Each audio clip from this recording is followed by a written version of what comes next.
Hello दोस्तों। GS classes में आप सबका स्वागत है।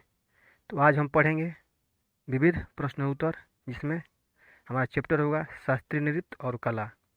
तो चलते हैं अपने क्वेश्चन की तरफ। हमारा पहला क्वेश्चन है, अंजोली एला मेनन ने किस क्षेत्र में ख्याति प्राप्त की है। हमारा ऑप्शन है वाद्य संगीत, चित्रकारी, कर्नाटक संगीत, हिंदुस्तानी संगीत। आपको बताना है कि अंजलि मेनन किस क्षेत्र में प्रचलित थी। तो अंजोली एला मेनन चित्रकारी में ख्याति प्राप्त की थी और इन्हें चित्रकारी के लिए 2000 ईस्वी में पद्मश्री अवार्ड से नवाजा भी गया था। तो हमारा राइट आंसर क्या होगा? ऑप्शन नंबर बी, चित्रकारी।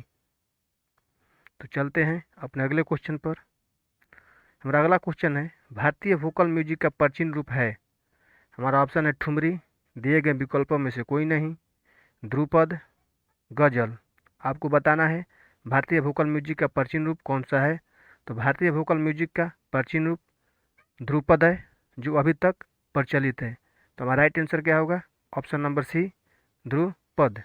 ध्रुपद जो अभी भी भारत में प्रचलित रूप में है। तो हमारा right answer option number C. तो चलते हैं अपने अगले क्वेश्चन पर। हमारा अगला क्वेश्चन है, हरिप्रसाद चौरसिया किस वादन के लिए विख्यात हैं। हमारा ऑप्शन है शहनाई, बांसुरी, सरोद, तबला। तो हरिप्रसाद चौरसिया बांसुरी वादन के लिए विख्यात हैं। तो हमारा राइट आंसर क्या होगा? Option number B, Hariprasad Chaurasia बांसुरी वादन के लिए विख्यात है। हमारा राइट आंसर क्या होगा? ऑप्शन नंबर बी, बांसुरी। चलते हैं अपने अगले क्वेश्चन पर। हमारा अगला क्वेश्चन है, लोक चित्रकला की मधुबनी शैली, जो मधुबनी शैली है, भारत के किस राज्य में प्रचलित है। हमारा ऑप्शन है पश्चिम बंगाल, मध्य प्रदेश, उत्तर प्रदेश, बिहार। तो मधुबनी शैली जो है मिथिलांचल क्षेत्र के बिहार में दरभंगा, मधुबनी और नेपाल क्षेत्र में प्रमुख है। यानी नेपाल में भी है, भागलपुर में भी है, और दरभंगा और मधुबनी में है। तो हमारा आंसर क्या होगा? बिहार, यानी कि ऑप्शन नंबर डी हमारा राइट आंसर होगा। मधुबनी बिहार के मधुबनी जिला, दरभंगा और कुछ नेपाल के क्षेत्रों में प्रचलित है। चलते हैं अपने अगले क्वेश्चन पर। कला की बंगाल शैली के अवरुद्ध कौन है। आपको बताना है कि जो कला की क्षेत्र में बंगाल शैली है, उसके अवरुद्ध कौन था। हमारा ऑप्शन है नंदलाल बोस, बीसी सन्याल, यामिनी राय, अवनींद्रनाथ ठाकुर। तो कला की बंगाल शैली के अवरुद्ध अवनींद्रनाथ ठाकुर थे। तो हमारा राइट आंसर क्या होगा? Option number D, Abanindranath Tagore. तो चलते हैं अपने अगले क्वेश्चन पर। हमारा अगला क्वेश्चन है, किस क्षेत्र में उस्ताद बिस्मिल्लाह खां ने प्रसिद्धि पाई। आपको बताना है कि बिस्मिल्लाह खां कौन से क्षेत्र में ख्याति प्रदान की थी। हमारा ऑप्शन है सितार, गिटार, शहनाई, हिंदुस्तानी संगीत, यानी कि शास्त्रीय गायकी। आपको बताना है उस्ताद बिस्मिल्लाह खां के बारे में। तो उस्ताद बिस्मिल्लाह खां जो थे, वो एक शहनाई वादक थे। तो हमारा राइट आंसर क्या होगा? ऑप्शन नंबर सी, शहनाई वादक। चलते हैं अपने अगले क्वेश्चन पर। हमारा अगला क्वेश्चन है, टिपानी निम्न में से किस राज्य का लोक नृत्य है। आपको बताना है जो टिपानी होती है वो भारत के किस राज्य में मनाया जाता है। हमारा ऑप्शन है बिहार, पश्चिम बंगाल, गुजरात, राजस्थान। तो टिपानी जो होती है वो गुजरात का लोक नृत्य है। तो हमारा राइट आंसर क्या होगा? Option number C. हम जो भी क्वेश्चन डिस्कस कर रहे हैं, ये सब प्रीवियस ईयर से क्वेश्चन लिया गया है। तो हमारा राइट आंसर होगा टिपानी गुजरात का लोक नृत्य है। चलते हैं अपने अगले क्वेश्चन पर। हमारा अगला क्वेश्चन है, निम्नलिखित में से कौन सी एक प्रसिद्ध भारतीय शास्त्रीय नृत्यांगना है। आपको बताना है कि भारतीय शास्त्रीय नृत्यांगना कौन सी है। हमारा ऑप्शन है पलघट मणि अय्यर, मधुमती, सोनल मानसिंह, सिद्धेश्वरी देवी। आपको बताना है इनमें से कौन भारतीय शास्त्रीय नृत्यांगना है। तो सोनल मानसिंह जो है वो एक प्रसिद्ध भारतीय शास्त्रीय नृत्यांगना है, जबकि पालघट जो मणि अय्यर है वह एक मृदंग वादक है। ये मृदंग बजाती थी। और जो सिद्धेश्वरी देवी है वो शास्त्रीय गायिका है। तो हमारा राइट आंसर क्या होगा? आपसे पूछा है शास्त्रीय नृत्यांगना, तो हमारा आंसर होगा सोनल सिंह, यानी कि ऑप्शन नंबर सी हमारा राइट आंसर होगा। तो चलते हैं अपने अगले क्वेश्चन पर। हमारा अगला क्वेश्चन है मोहिनीअट्टम नृत्य का रूप विक- मोहिनीअट्टम नृत्य का मोहिनीअट्टम नृत्य रूप का विकास निम्नलिखित में से मूलतः किस राज्य में हुआ था। आपको बताना है मोहिनीअट्टम जो नृत्य है उसका विकास किस राज्य में हुआ। हमारा ऑप्शन है कर्नाटक, केरल, उड़ीसा, तमिलनाडु। तो मोहिनीअट्टम यह नृत्य प्राचीन देवदासी प्रथा पर विकसित रूप है। यह एकल नृत्य है जो महिलाओं द्वारा किया जाता है। यह केरल में विकास हुआ था। तो इसका हमारा राइट आंसर होगा ऑप्शन नंबर बी, केरल। तो चलते हैं अपने अगले क्वेश्चन पर। हमारा अगला क्वेश्चन है निम्नलिखित में से कौन भरतनाट्यम की नर्तिका नहीं है। आपको बताना है इनमें से जो तीन तीन लोग हैं वो भरतनाट्यम की नर्तिका हैं और एक इनमें से नहीं है। वो कौन नहीं है आपको बताना है। तो हमारा आंसर होगा जो हमारा ऑप्शन है सितारा देवी, लीला सैमसन, गीता रामचंद्रन, सोनल मान सिंह। तो भरतनाट्यम की नर्तिका सितारा देवी भरतनाट्यम की नर्तिका नहीं है। यह एक प्रसिद्ध कथक नृत्यांगना है। इनका मूल नाम धनलक्ष्मी था। तो ये क्या है, कथक नृत्यांगना है सितारा देवी। जो कथक होता है वो कथक उत्तर भारत का नृत्य है और इसका नृत्यांगना सितारा देवी है। और बाकी जो लीला सैमसन है, गीता रामचंद्रन है, सोनल मान सिंह है, ये भरतनाट्यम के नर्तिका हैं। तो हमारा राइट आंसर होगा ऑप्शन नंबर ए, जो सितारा देवी है भरतनाट्यम का नर्तिका नहीं है। तो चलते हैं अपने अगले क्वेश्चन पर। हमारा अगला क्वेश्चन है करगम कहाँ का लोक नृत्य है। आपको बताना है जो करगम है वो कहाँ का लोक नृत्य है। हमारा ऑप्शन है आंध्र प्रदेश, तमिलनाडु, कर्नाटक, केरल। तो करगम जो है वह तमिलनाडु का लोक नृत्य है। तो चलते हैं अपने अगले क्वेश्चन पर। हमारा अगला क्वेश्चन है निम्नलिखित में से किसका गलत गलत जोड़ा बनाया गया है। आपको बताना है कि जो इसमें दिया है इसमें से कौन सा गलत जोड़ा है। केरल करगम, गुजरात गरबा, उत्तर प्रदेश नौटंकी, पश्चिम बंगाल जटन। तो आपको बताना है इनमें से कौन सा जोड़ा गलत है। तो केरल करगम, करगम केरल का नहीं है। करगम कहाँ का है, तो तमिलनाडु का है। हम पीछे ही डिस्कस किए थे कि करगम जो है वो तमिलनाडु का लोक नृत्य है। तो हमारा इसमें पहला ही ऑप्शन से आंसर मिल गया। यही जोड़ा जो है पहला ऑप्शन, ये जोड़ा गलत है। तो हमारा राइट आंसर ऑप्शन नंबर ए होगा। और बाकी जो तीन ऑप्शन है बी सी डी, ये तीनों सही सही सम्मिलित किया गया है। गुजरात का गरबा है, उत्तर प्रदेश का नौटंकी है और पश्चिम बंगाल का जटन है। तो हमारा राइट आंसर ऑप्शन नंबर ए। तो चलते हैं अपने अगले क्वेश्चन पर। हमारा अगला क्वेश्चन है निम्नलिखित में से कौन सा भारतीय लोक नृत्य है। आपको बताना है कि कौन सा भारतीय लोक नृत्य है। हमारा ऑप्शन है गरबा, कथकली, मोहिनीअट्टम, मणिपुरी। आपको बताना है इनमें से भारतीय लोक नृत्य कौन सा है। तो भारतीय लोक नृत्य इनमें से कौन सा है, तो भारतीय लोक नृत्य गरबा है और बाकी जो कथकली है, मोहिनीअट्टम है, मणिपुर है, ये शास्त्रीय नृत्य है न कि लोक नृत्य। लोक नृत्य गरबा है जो दशहरा या होली इन्हीं शुभ अवसरों पर ये गरबा किया जाता है गुजरात में। और बाकी जो तीन ऑप्शन है कथकली, मोहिनीअट्टम, मणिपुरी, ये शास्त्रीय नृत्य है और गरबा लोक नृत्य है। तो हमारा राइट आंसर होगा ऑप्शन नंबर ए, गरबा। चलते हैं अपने अगले क्वेश्चन पर। हमारा अगला क्वेश्चन है निम्नलिखित में से निम्नलिखित का मेल करें। भरतनाट्यम उड़ीसा, कुचिपुड़ी केरल, कथकली आंध्र प्रदेश, उड़ीसा तमिलनाडु। आपको मेल करना है। तो चलो मिलाते हैं। तो भरतनाट्यम कहाँ का है, तो यह तमिलनाडु का है। उड़ीसी उड़ीसा का है। कथकली केरल का है। कुचिपुड़ी आंध्र का है। हमारा राइट आंसर क्या होगा, देखते हैं ऑप्शन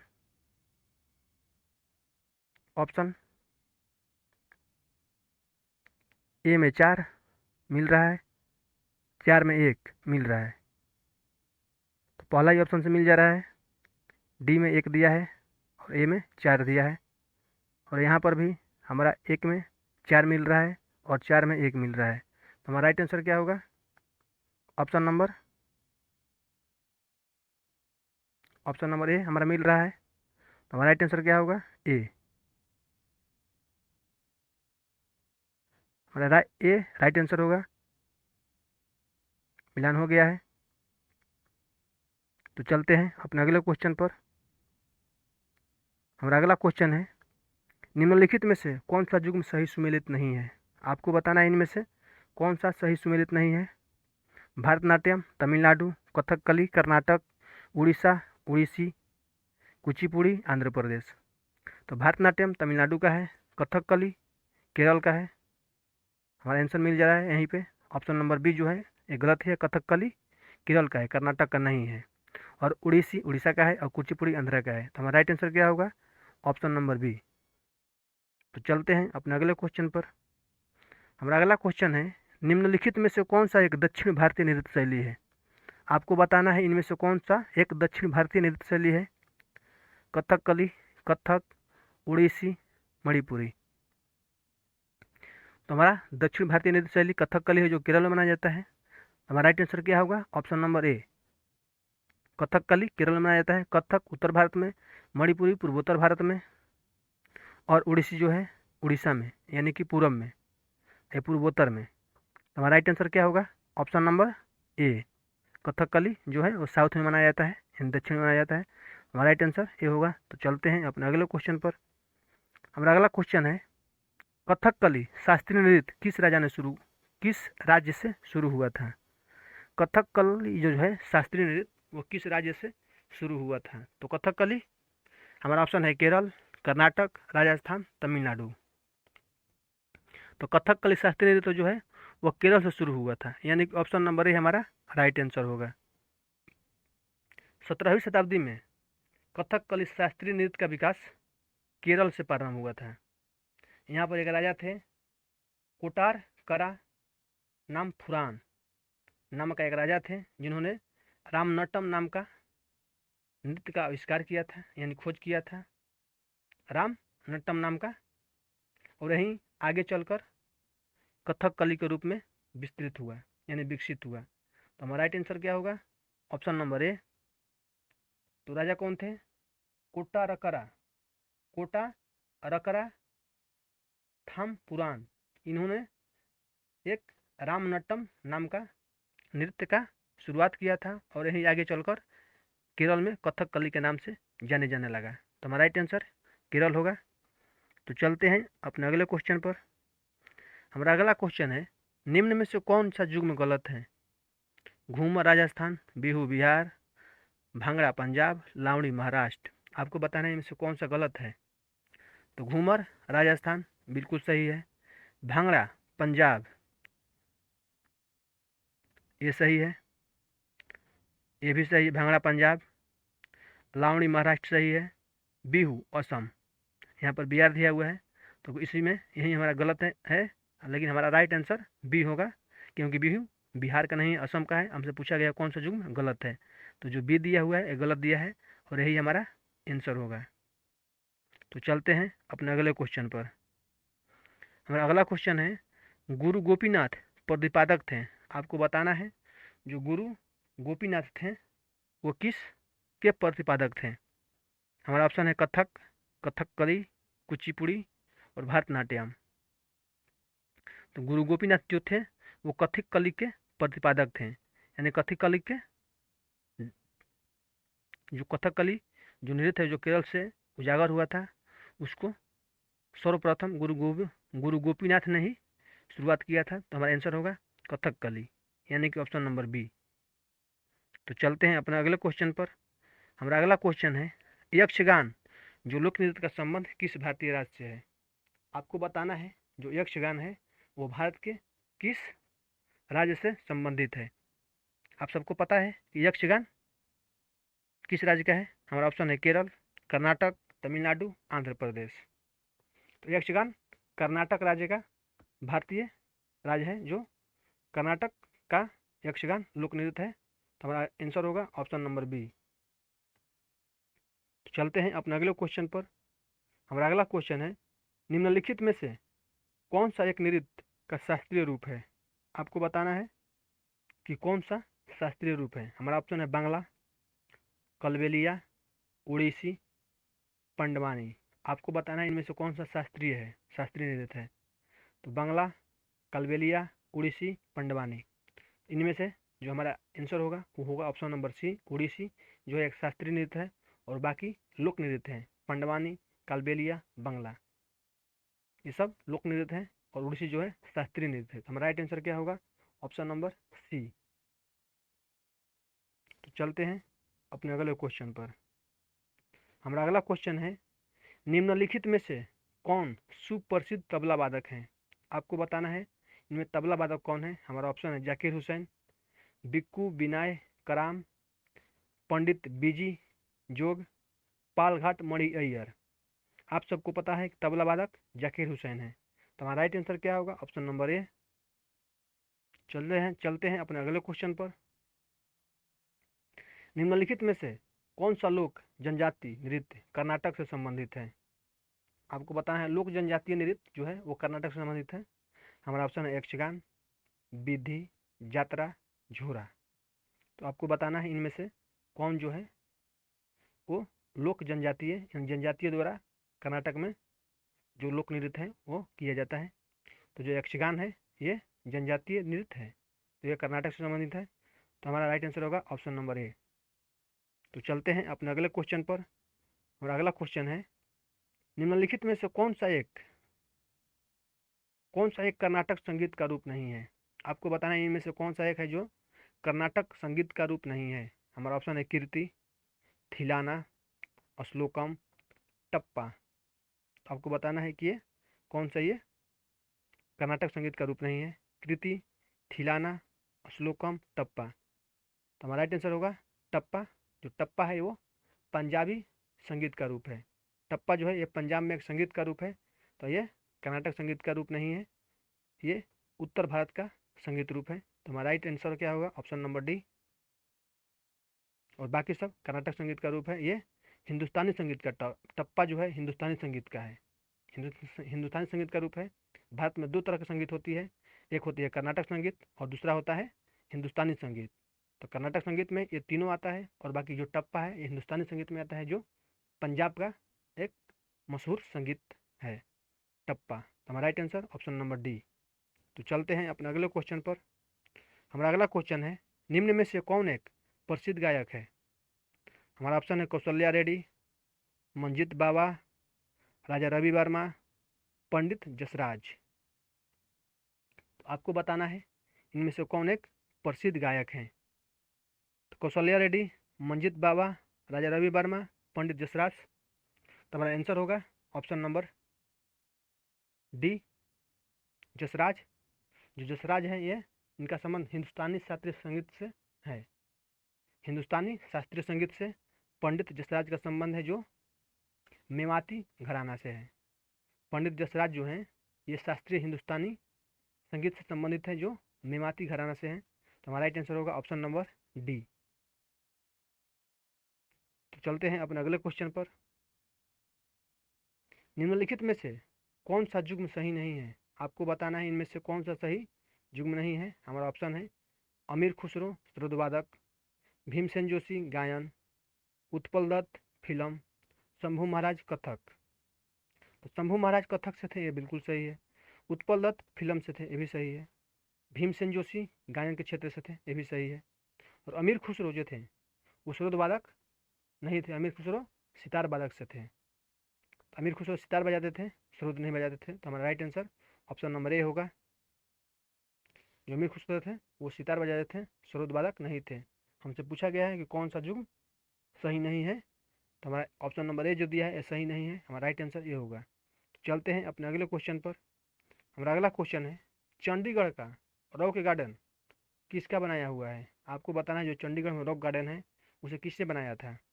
हमारा ऑप्शन है किशन चंद, नेकचंद, ज्ञानचंद, मूलचंद। आप सबको पता है कि रॉक गार्डन नेकचंद द्वारा बनवाया गया था। तो हमारा right answer option number B होगा, नेकचंद। तो चलते हैं अपने अगले क्वेश्चन पर। हमारा अगला क्वेश्चन है, अंकोरवाट मंदिर कहाँ स्थित है? आपको बताना है अंकोरवाट का मंदिर कहाँ पर स्थित है। हमारा ऑप्शन है थाईलैंड में, मलेशिया में, कंबोडिया में, म्यांमार में। तो अंकोरवाट का मंदिर कंबोडिया में है। अंकोरवाट का मंदिर कंबोडिया में स्थित है। यह मंदिर का निर्माण कंबोडिया के समेर राजा सूर्यवर्मन द्वितीय ने 12वीं शताब्दी में बनवाया था। और आपसे पूछा जाता है कि अंकोर वाट में किस भगवान की पूजा की जाती है या किस देवता की पूजा की जाती है। तो यह अंकोर वाट के मंदिर में भगवान विष्णु को मूर्ति स्थापित किया गया है और भगवान विष्णु की पूजा की जाती है। तो हमारा राइट आंसर क्या होगा? Option number C, Cambodia. और इनमें पूछा जाता है कि अंकोर वाट मंदिर में किस भगवान की मूर्ति स्थापित की गई है या किस भगवान की पूजा की जाती है? भगवान विष्णु की। यानी ऑप्शन में आ जाता है चक्रस्वामी। तो चक्रस्वामी की भी पूजा, भगवान विष्णु को ही चक्रस्वामी कहा जाता है, चक्रधारी स्वामी। तो हमारा राइट आंसर कंबोडिया होगा। तो चलते हैं अपने अगले क्वेश्चन पर। हमारा अगला क्वेश्चन है, बद्रीनाथ और केदारनाथ मंदिरों के गर्भगृहों में निम्न में से क्रमशः किन देवताओं की पूजा की जाती है? आपको बताना है बद्रीनाथ और केदारनाथ में किन देवताओं की पूजा की जाती है। हमारा ऑप्शन है विष्णु और शिव, शिव और विष्णु, शिव और पार्वती, विष्णु और ब्रह्मा। तो बद्रीनाथ में विष्णु जी की पूजा होती है और केदारनाथ में शिव जी की पूजा होती है। तो हमारा राइट आंसर क्या होगा? ऑप्शन नंबर ए, बद्रीनाथ हमसे पूछा गया है क्रमशः। क्रमशः का मतलब होता है कि बद्रीनाथ में किस देवता की पूजा होती है और केदारनाथ में, क्योंकि विष्णु और शिव, शिव और विष्णु दोनों ऑप्शन में है। यहाँ पर देखना है कि किस में कौन सा क्वेश्चन हमसे पूछा गया है। और यहाँ पूछ लिया जाता है केदारनाथ और बद्रीनाथ में क्रम से किस देवताओं की पूजा की जाती है, तो यहाँ पर आंसर हमारा बी हो जाता है। क्योंकि पहले केदारनाथ, तो केदारनाथ में शिव की पूजा होती है और बद्रीनाथ में भगवान विष्णु की पूजा होती है। तो हमारा राइट आंसर ऑप्शन नंबर ए। तो चलते हैं अपने अगले क्वेश्चन पर। हमारा अगला क्वेश्चन है, बड़ा इमाम बाड़ा कहाँ स्थित है? आपको बताना है बड़ा इमाम बाड़ा जो है वह कहाँ पर स्थित है। हमारा ऑप्शन है आगरा, लखनऊ, पटना, इलाहाबाद। तो बड़ा इमाम बाड़ा जो है वो लखनऊ में स्थित है। आपसे पूछा जाता है कि बड़ा इमाम बाड़ा किसने बनवाया था या कब बना था। तो बड़ा इमाम बाड़ा इसे लखनऊ के नवाब आसफ उदौला, आसफ उदौला ने 1784 में बनवाया था। कब? 1784 में बनवाया था आसफ उदौला। तो हमारा राइट आंसर क्या होगा? बड़ा इमाम बाड़ा कहाँ स्थित है? लखनऊ में। इसे आसफ उदौला 1784 में बनवाया था। तो हमारा right answer option number B. तो चलते हैं अपने अगले क्वेश्चन पर। हमारा अगला क्वेश्चन है, इकेबाना एक इकेबाना एक जापानी कला है जो कि संबंधित है। आपको बताना है जो इकेबाना है एक जापानी कला है, यह कला किस चीज़ से संबंधित है। हमारा ऑप्शन है कागज़ के मोड़ने, फूलों को सजाने, पेड़ों की कटाई, रेत पर चित्रकारी। आपको बताना इकेबाना क्या है। तो इकेबाना फूलों को सजाने का एक तरीका है। फूलों को सजाने के तरीका को इकेबाना कहा जाता है। तो हमारा राइट आंसर क्या होगा? ऑप्शन नंबर बी, जो ये जापान में जापानी कला है इकेबाना, जो इकेबाना फूलों को सजाने की विधि को इकेबाना कहा जाता है। तो हमारा right answer option number B. तो चलते हैं अपने अगले क्वेश्चन पर। हमारा अगला क्वेश्चन है, वत्सल्य मेला प्रतिवर्ष कहाँ आयोजित किया जाता है। आपको बताना है जो वत्सल्य मेला लगता है वो भारत में प्रतिवर्ष कहाँ लगता है। हमारा ऑप्शन है चंडीगढ़, बेंगलुरु, नई दिल्ली, भोपाल। तो वत्सल्य मेला जो है वो हर साल दिल्ली में आयोजित की जाती है। तो हमारा right answer option number C, New Delhi. तो चलते हैं अपने अगले क्वेश्चन पर। हाँ, तो उससे पहले आप हमारे अगर चैनल पर पहली बार आए हैं तो आप हमारे चैनल को सब्सक्राइब करें, शेयर करें, लाइक करें और कमेंट में अपना स्कोर जरूर बताएं कि आपने कितने क्वेश्चन सही किए और कितने गलत। तो चलते हैं अपने अगले क्वेश्चन पर। हमारा अगला क्वेश्चन है, सरोद में कितने तार होते हैं। आपको बताना है कि सरोद में कितने तार होते हैं। हमारा ऑप्शन है 7, 19, 5, 4। तो आपको बता दूं कि सरोद में करीब करीब जो पारंपरिक सरोद होती है उसमें 17 से 25 के मध्य होता है। जो तार होती है सरोद में वो 17 से लेकर 25 तक तार होती है। तो 1700 और 25 के बीच में कौन सा हमारा ऑप्शन मिला है उसके आसपास में। तो 7 तो 17 से बहुत कम है, 5 भी कम है, 4 भी कम है और 19 17 से ऊपर है और 25 से कम है। तो हमारा राइट आंसर क्या होगा? ऑप्शन नंबर बी, जो सरोद में 19 तार होती है। और आपसे पूछ लिया जाए अगर आपके ऑप्शन में 17 या 18 या 19 या 20 या 25 तक कोई भी ऑप्शन में हो, एक ही ऑप्शन में आएगा। और 25 आ जाए तो हमारा 25 आंसर होगा, उससे कम आ जाए तो वो भी आंसर होगा।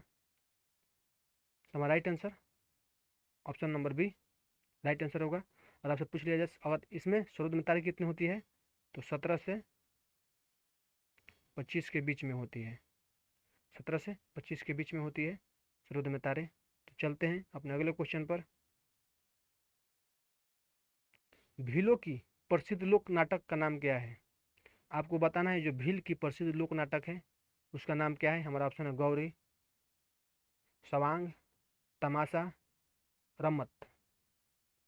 तो आपको बताना है कि भीलों की जो प्रसिद्ध नृत्य है वो कौन से है। तो भीलों की प्रसिद्ध लोक नाटक गौरी है। गौरी में इनमें शिव और पार्वती की पूजा या आराधना की जाती है। तो हमारा राइट आंसर गौरी होगा, यानी कि ऑप्शन नंबर ए। इनमें भगवान शिव और माता पार्वती की आराधना की जाती है। तो चलते हैं अपने अगले क्वेश्चन पर। हमारा अगला क्वेश्चन है तबल चोंगली। तबल चोंगली किस राज्य का लोक नृत्य का स्वरूप है, यानी रूप है। हमारा ऑप्शन है पश्चिम बंगाल, असम, आंध्र प्रदेश, महाराष्ट्र। जो तबल चोंगली है वो भारत के असम राज्य का लोक नृत्य है। तो हमारा option number B right answer होगा।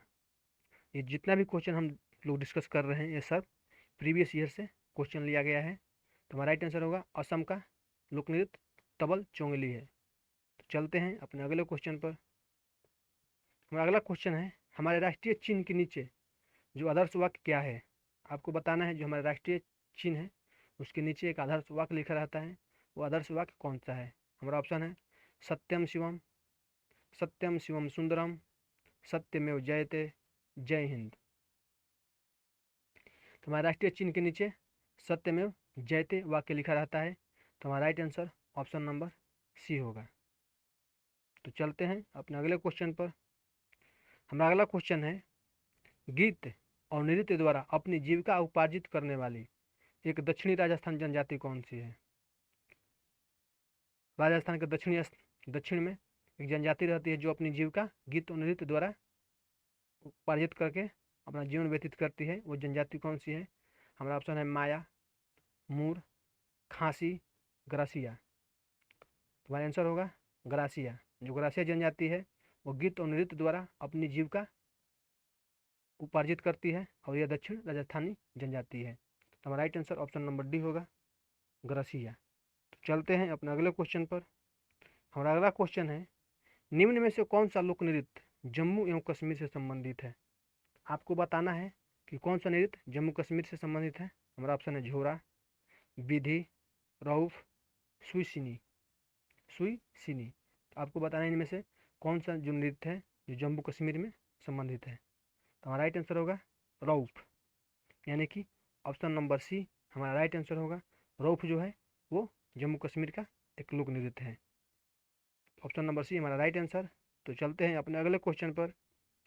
हमारा अगला क्वेश्चन है निम्न में से कौन सा लोक नृत्य जनजाति जो नृत्य उत्तर प्रदेश से संबंधित है। आपको बताना है उत्तर प्रदेश का नृत्य कौन सा है। हमारा ऑप्शन है विधि, सौरा, तमाशा, रऊफ। तो हमारा आंसर होगा सौरा। सौरा जो है सौरा नृत्य बुंदेलखंडवासी कृषक जो अपनी फसल के काटते समय अपने उत्साह में जो सौरा है ये नृत्य करते हैं फसल के कटाई के समय। कहाँ पे, तो बुंदेलखंडवासी जो सौरा नृत्य है बुंदेलखंडवासी का कृषक अपनी फसल को काटते समय करते हैं सौरा। तो हमारा राइट आंसर होगा ऑप्शन नंबर बी सौरा। फसल कटाई के समय यह सौरा किया जाता है उत्तर प्रदेश में बुंदेलखंडवासी। तो हमारा राइट आंसर बी होगा। तो चलते हैं अपने अगले क्वेश्चन पर। पटेटी किसका त्यौहार है। आपको बताना है जो पटेटी होती है किस धर्म का त्यौहार है। हमारा ऑप्शन है पारसी, जैन, सिख, बौद्ध। जो पटेटी है वो पटेटी पारसियों का त्यौहार है। तो हमारा right answer option number A Pateti पारसियों का त्यौहार है। यह इसे पश्चाताप दिवस के रूप में ही मनाया जाता है। पटेटी को पश्चाताप दिवस भी कहा जाता है जो पारसी लोग का प्रमुख त्यौहार है। तो हमारा राइट आंसर ऑप्शन नंबर ए होगा पारसी। तो चलते हैं अपने अगले क्वेश्चन पर। हमारा अगला क्वेश्चन है आधुनिक हिंदी साहित्य का अग्रणी साहित्यकार कौन है। आपको बताना है आधुनिक हिंदी साहित्य का अग्रणी साहित्यकार कौन है। हमारा ऑप्शन है श्रीनिवास दास, मुंशी प्रेमचंद, देवकी नंदन खत्री, भारतेंदु हरिश्चंद्र। तो आधुनिक हिंदी साहित्य का और हिंदी रंगमंच का पितामह भी उन्हें कहा जाता है, भारतेंदु हरिश्चंद्र को। तो हमारा राइट आंसर क्या होगा? भारतेंदु हरिश्चंद्र। इन्हें आधुनिक हिंदी साहित्य का पितामह भी कहा जाता है। तो हमारा right answer option number D होगा, भारतेंदु हरिश्चंद्र। आपसे पूछा जाता है कि आधुनिक भारत में हिंदी साहित्य का पितामह किसे कहा जाता है? हमारा आंसर होगा भारतेंदु हरिश्चंद्र। इन्हें आधुनिक हिंदी साहित्य का अग्रणी साहित्यकार भी माना जाता है। तो हमारा right answer option number D होगा। चलते हैं अपने अगले क्वेश्चन पर। ललित कला अकादमी किसके संवर्धन के लिए समर्पित है? जो ललित कला अकादमी है किसके संवर्धन के लिए समर्पित है? हमारा ऑप्शन है साहित्य, संगीत, नृत्य एवं नाटक, ललित कला। तो आपको बताना है इनमें से कौन ललित कला अकादमी के संवर्धन के लिए समर्पित है। तो हमारा क्वेश्चन में ही आंसर छिपा है। तो हमारा आंसर होगा ललित कला, ऑप्शन नंबर डी। ललित कला जो है ललित कला अकादमी के लिए अकादमी संवर्धन के लिए समर्पित है। तो हमारा right answer option number D. तो चलते हैं अपने अगले क्वेश्चन पर। हमारा अगला क्वेश्चन है, संगीत नाटक अकादमी द्वारा भारतीय शास्त्रीय नृत्य के रूप में केवल सन 2000 में मान्यता प्राप्त शास्त्रीय नृत्य मूलतः कहाँ का है? जो सतरिया नृत्य है वह मूलतः कहाँ का है? सतरिया नृत्य। हमारा ऑप्शन है असम, कर्नाटक, गुजरात, त्रिपुरा। तो सतरिया सबको पता है, सतरिया असम का नृत्य है। तो हमारा राइट आंसर ऑप्शन नंबर ए होगा। तो चलते हैं अपने अगले क्वेश्चन पर। हमारा अगला क्वेश्चन है, भारत में नृत्य, नाटक और संगीत के विकास को बढ़ावा देने के लिए जिम्मेदारी निम्नलिखित में से किसकी है? हमारा ऑप्शन है साहित्य अकादमी, नेशनल स्कूल ऑफ ड्रामा, संगीत नाटक अकादमी, ललित कला अकादमी। तो भारत में नृत्य, नाटक और संगीत को बढ़ावा देने खातिर तो इसमें हमारा आंसर होगा संगीत नाटक अकादमी। जो संगीत नाटक अकादमी होती है भारत में नृत्य, नाटक और संगीत को बढ़ावा देने के लिए जिम्मेदारी है। तो हमारा right answer option number C होगा। तो चलते हैं अपने अगले क्वेश्चन पर। हमारा अगला क्वेश्चन है, निम्नलिखित वार्षिक संस्कृति उत्सवों में से मध्य प्रदेश में कौन सा नृत्य नहीं मनाया जाता? आपको बताना है कि आपको मध्य प्रदेश का नृत्य कौन सा नहीं है। मरवाड़ उत्सव, तानसेन संगीत उत्सव, उस्ताद अलाउद्दीन उत्सव, कालिदास सम्मान। आपको बताना है इनमें से कौन जो है मध्य प्रदेश से संबंधित नहीं है। तो कालिदास सम्मान मध्य प्रदेश सरकार देती है, उस्ताद अलाउद्दीन उत्सव मध्य प्रदेश, तानसेन संगीत उत्सव मध्य प्रदेश में, और मारवाड़ उत्सव, जो मारवाड़ उत्सव है वो प्रतिवर्ष आशीवन, आशीवन का मतलब होता है कुआर, कुआर माह में जोधपुर राजस्थान में किया जाता है मारवाड़ उत्सव। कब? तो कुआर महीना में, यानी कि अंग्रेजी महीने से देखा जाए तो अक्टूबर, और अक्टूबर से पहले अक्टूबर और सितंबर में यह त्यौहार दोनों के बीच में ही होता है। मारवाड़ जो उत्सव है वो जोधपुर राजस्थान में मनाया जाता है। कब? कुआर महीने में। तो हमारा राइट आंसर ऑप्शन नंबर ए है, जो मध्य प्रदेश में नहीं मनाया जाता है। हमारा क्वेश्चन है कि मध्य प्रदेश का कौन सा मध्य प्रदेश में नहीं मनाया जाता है? तो आंसर होगा ऑप्शन नंबर ए, मारवाड़ कहाँ मनाया जाता है? तो राजस्थान, जोधपुर, राजस्थान में मारवाड़ मनाया जाता है। हमारा राइट आंसर ऑप्शन नंबर ए होगा। तो चलते हैं अपने अगले क्वेश्चन पर। आज का क्वेश्चन हमारा यहीं समाप्त हुआ। आज के लिए इतना ही। अगर आप हमारे चैनल पर पहली बार आए हैं तो आप हमारे चैनल को सब्सक्राइब करें, शेयर करें। अगर वीडियो आपको पसंद आए तो आप लाइक ज़रूर करें और कमेंट में अपना स्कोर ज़रूर बताएं। थैंक्स।